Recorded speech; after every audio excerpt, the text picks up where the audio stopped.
I want to introduce you to the versatility of the marking gauge, and some of this actually happened by accident, but it's come to be a real bonus in my shop.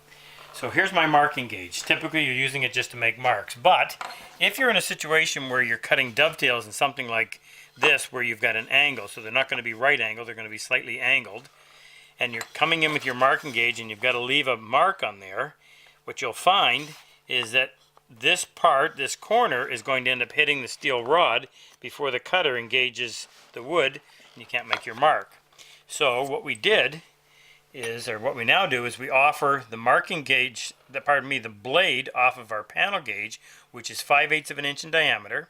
It comes with a 35-degree bevel on there. You can either get it on the rod like this, or as a separate cutter. That's a little less convenient because in this case it's simply a matter of switching rods, but now I've got that reach that I would need to get down there and leave a mark in a circumstance like this. Now there's other reasons that you'd want to get it, but that's a primary one. Now the next cutter is our 1/2 inch.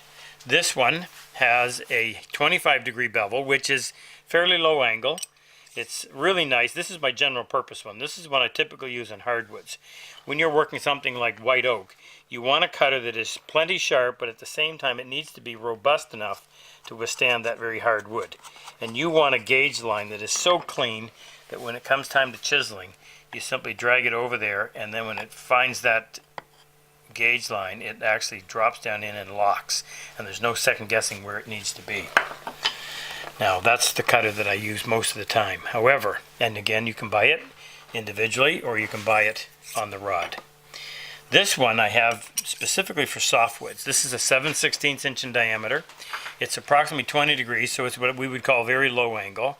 And what I like about that is when I'm cutting dovetails in something like aspen or pine or alder, anything that's relatively soft, these woods will often crush before they'll cut.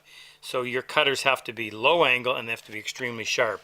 But what it'll do is give you a lovely clean severed line on there. No crushing at all. It's fantastic. The downside to this, as low angle as it is, if you're using that in a piece of really hard wood and the slightest twisting of the gauge, you may very well snap that. Now that's not the end of the world if you do, because you can simply loosen the thumb screw and just rotate the rod, and you can use another portion of that cutter. And you're only ever using a small bit of it at any time anyway, so you get a lot of life out of it. And if you need to or want to, you can resharpen them, and you would simply lay that face down on a sharpening stone. 1,000 grit would be all you would need, and simply face hone that until it brings it back to a nice sharp edge. You can usually tell. In fact, what I do is just take the cutter when I'm sharpening it, and if it'll slice the wood nicely like that, then I know it's sharp. If it's got a bad nick in it, you're not going to be able to get rid of that with honing. You'll end up having to replace it. Now my final cutter is a 3/8 diameter, and it actually has a 40 degrees, so it's a very high angle bevel on there. And here's where I would use something like that. If I'm chopping a mortise in particular, and you've got to check the depth, you can go over and you can check or reference the depth of your tenon with your marking gauge, and then you can set that down, and if it bottoms out before it actually touches the face of where the piece of the mortise is cut in, then you know you've got to go a little bit deeper. If it's a matter of getting just a little bit deeper, you can actually use that gauge, moving it forward and back, and that'll peel the wood off the bottom. If you tried to do that with something with a low angle on that cutter, you'd end up breaking it. But this is stout enough that you can actually do that, and because it's 3/8 of an inch, you can get it down into a relatively small, obviously a 3/8 inch diameter mortise.